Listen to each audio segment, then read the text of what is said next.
Alright, what's up everybody? I'm going to give you a rundown of all the modifications I did here and kind of give you an idea of how I did it and my reasoning behind how I did it. Alright, so first we're going to start off with the light system. Alright, so all the wires for the lights are run completely internally. Alright, and I did cut into the hull to run them internally. I got an access point here, I had an access point underneath the seat, and then I had another access point right behind the seat, back in that the back depression there.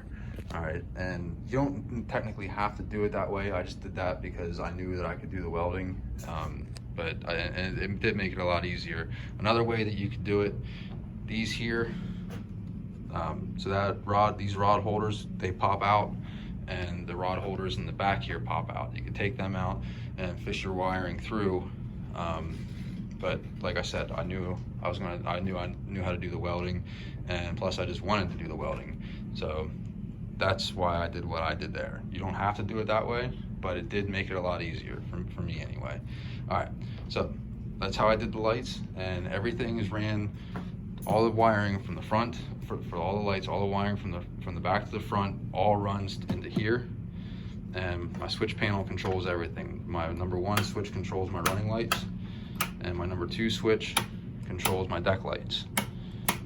Okay, and I like this switch panel. I got off of Amazon, and I can't think of the brand, but it has inside here, it has the fuses already built into them, so you can just pop these switches out and throw the fuse in. You'll be good to go if you blow a fuse. All right, so that was the lights. All right, so now we're going to go to the steering system. So I got the Wilderness Systems steering pedal system. All right, it worked out really well. The holes didn't exactly line up, so I had to move it a little bit to get it to work. But it still works good if you watch. I like it. It works for me. So yeah, the motor I have there on the back is a Minn Kota 70-pound thrust, just trolling motor, which I obviously still got to do the wiring and stuff for that. The head I'm actually going to mount over on this side, but that's like a 10-minute project, so I'm not going to really worry about that too much right now. So the Helix 7 fish finder. Now this was the wiring, one of the wiring systems I did not go internally with because I wanted to be able to take it off and put it on something else if I wanted to. Okay, but everything runs to this battery. All right, so one battery powers everything except for the motor and the power pole. All right, those two things are going to be on separate batteries than the rest of the system. But for the most part, everything is on this one battery.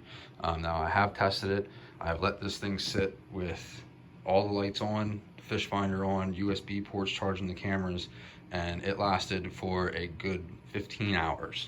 All right, so if you're out in the water longer than 15 hours, you know, God bless you, because you're going to be one tired mofo. All right, so we got the light system explained, we got the steering system explained.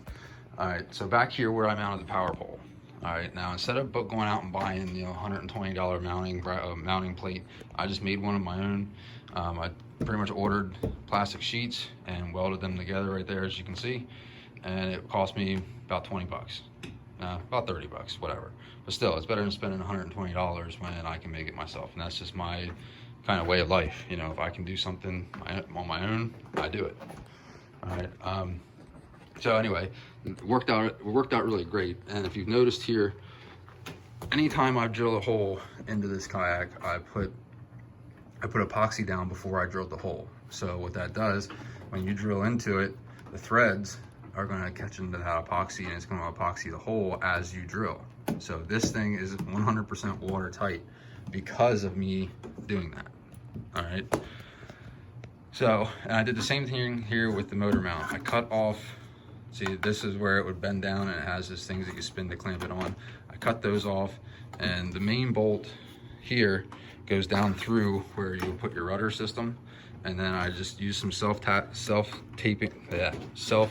screws in there to give it some more stability, and then I also, epoxied everything the whole way around. All right, so that thing is 100% solid. It is not going anywhere, and it could take some damage if it needed to. All right, same thing with this. Now this side, I used the bolts that came along with the power pole.